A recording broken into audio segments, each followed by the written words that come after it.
Bismillahirrahmanirrahim. Assalamualaikum warahmatullahi wabarakatuh. Kami dari kelompok kelas D yang beranggotakan saya sendiri, Bella Fitria, 18 30 10 158. Saya Ginting Fernando dengan NRP 1830 10146. Saya Andika Fadlur Rahman Asis, 1830 10 170. Izin memperkenalkan diri, nama saya Melanie Miska Manurung, NRP 183010168. Di sini kami akan mempresentasikan tentang pengembangan model penjadwalan maintenance dengan Reliability Center Maintenance 2 atau RCM 2.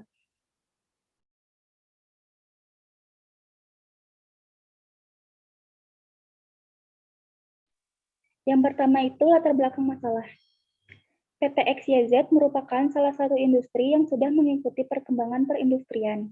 Dapat dilihat dari proses produksinya, banyak menggunakan mesin sebagai pengganti tenaga manusia, khususnya pada aktivitas packaging, produk yang tentunya memiliki produktivitas tinggi, untuk memenuhi rencana produksi yang sudah direncanakan sebelumnya.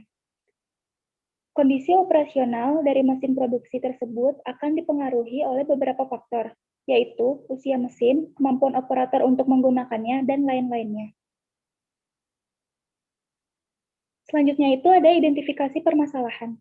Yang pertama itu ada bagaimana model penjadwalan perawatan dengan adanya pertimbangan ketersediaan jumlah produk yang diproduksi dan ketersediaan tenaga kerja.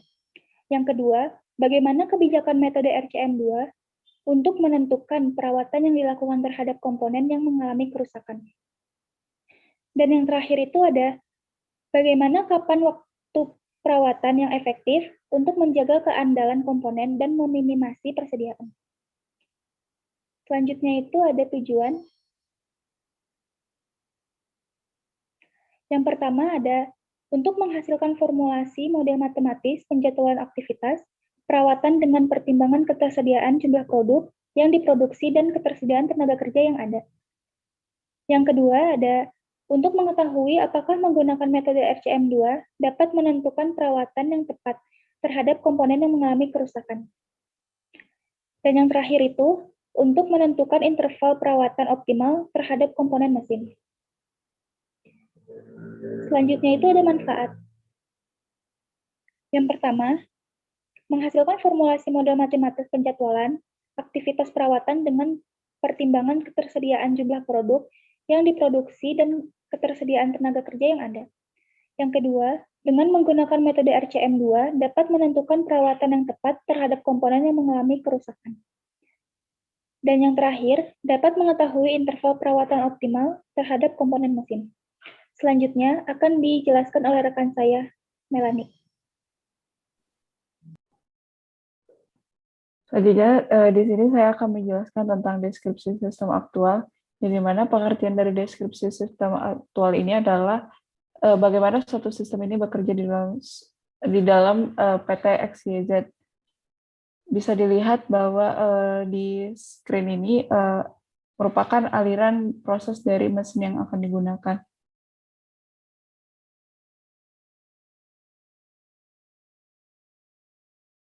Selanjutnya adalah identifikasi variabel, yang dimana variabel yang akan diidentifikasi itu ada 3, yaitu adalah fungsi keandalan, yang kedua adalah laju kerusakan, yang ketiga adalah mean time to failure.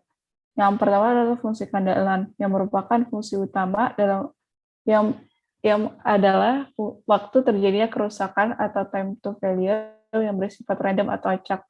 Fungsi tersebut dirumuskan sebagai berikut, yaitu adalah RT sama dengan P, di mana T besar itu lebih besar sama dengan T kecil, di mana RT kecil ini lebih besar sama dengan 0. Untuk nilai dari T ini adalah 0, yang dimana merupakan probabilitas dari time to failure adalah lebih besar atau sama dengan T. Yang kedua adalah laju kerusakan, yang dirumuskan sebagai berikut, yaitu adalah R sama seperti rumus yang pertama, di mana di sini RT kecil itu lebih besar atau sama dengan T. Yang ketiga adalah mean time to failure, merupakan nilai harapan masa pakai suatu peralatan dari mesin tersebut. Nilai harapan tersebut dirumuskan sebagai berikut, di mana ketiga dari variabel ini akan menentukan waktu kapan penjadwalan maintenance dilakukan. Yang selanjutnya adalah deskripsi model dasar. Dari 3 model dasar yang sebelumnya sudah dijelaskan, yaitu adalah keandalan, laju kerusakan, dan mean time to failure. Yang pertama adalah keandalan merupakan bagaimana suatu sistem atau komponen dalam menjalankan fungsinya secara maksimal selama waktu periode tertentu. Karena waktu kerusakan merupakan kejadian yang bersifat tidak pasti, maka kerusakan tersebut dapat digambarkan dalam bentuk probabilitas kerusakan yang mengikuti distribusi tertentu.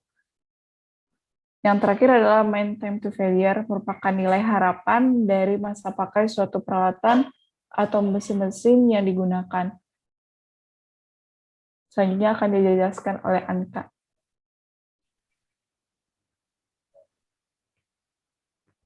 Ya, berikut ini ada asumsi model.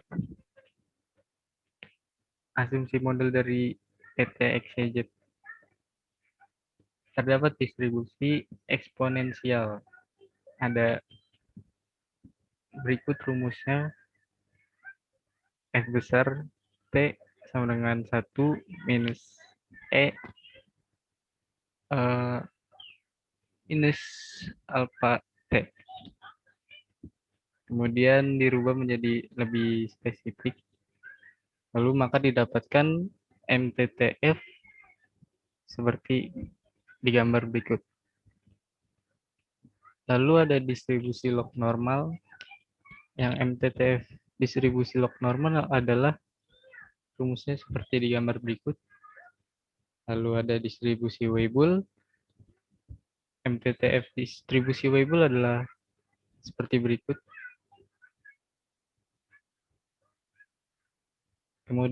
Kemudian ada pengembangan model. Pengembangan model ini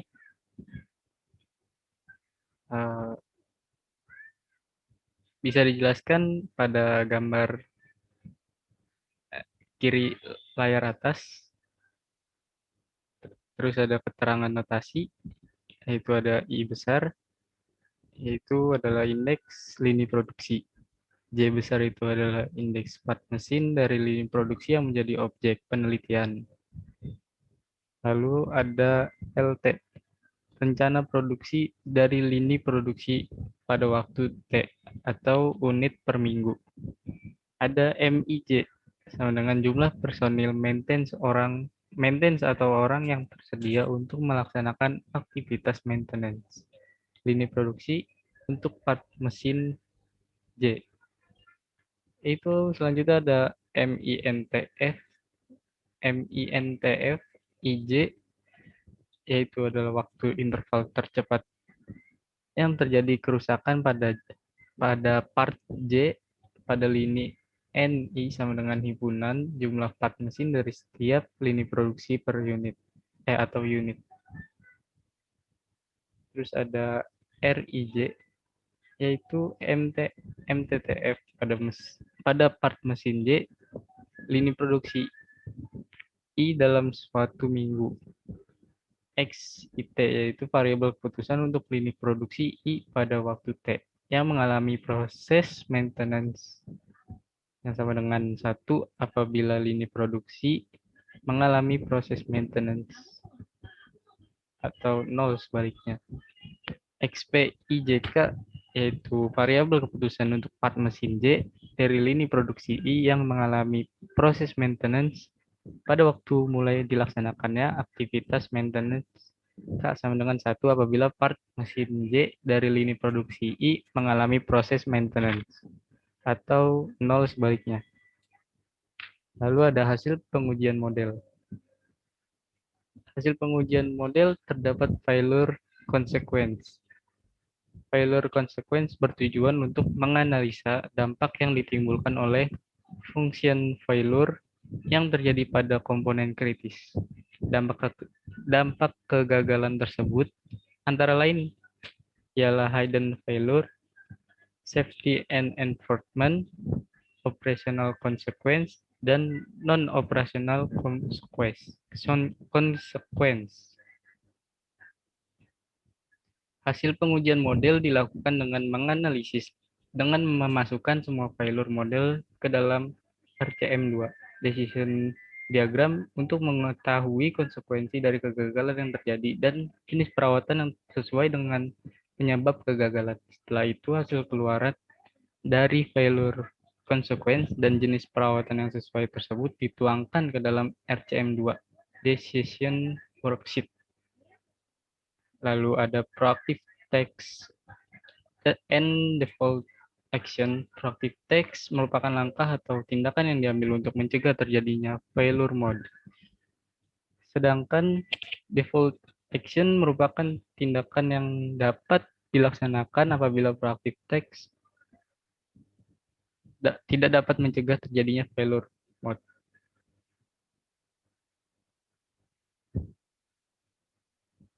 Berikut akan dijelaskan oleh teman saya Ginting.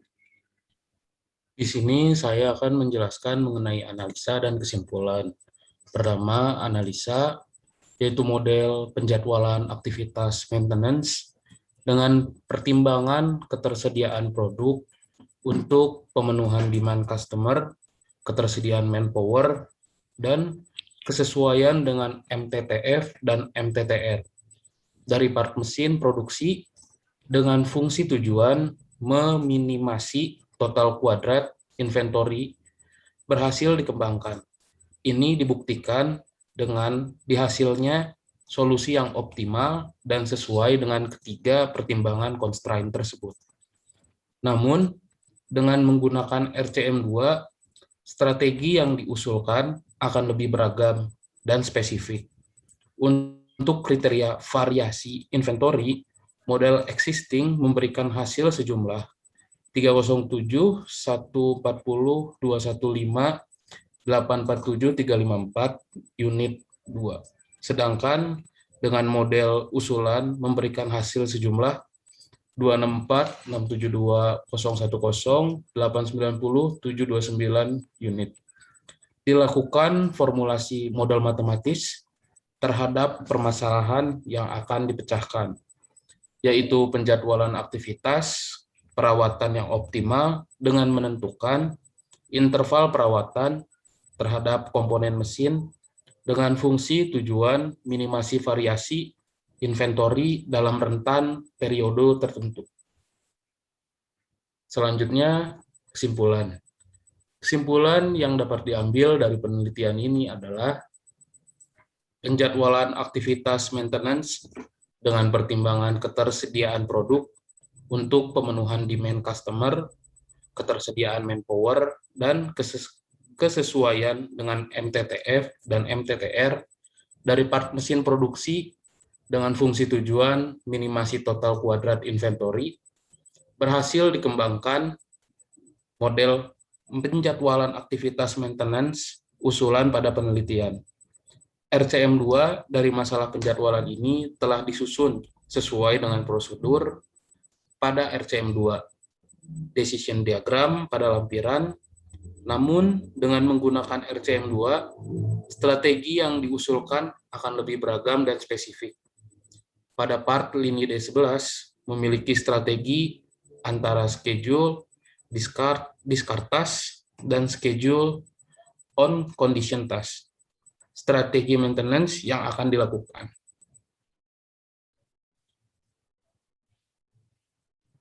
Sekian dari kelompok kami. Mohon maaf bila ada kesalahan.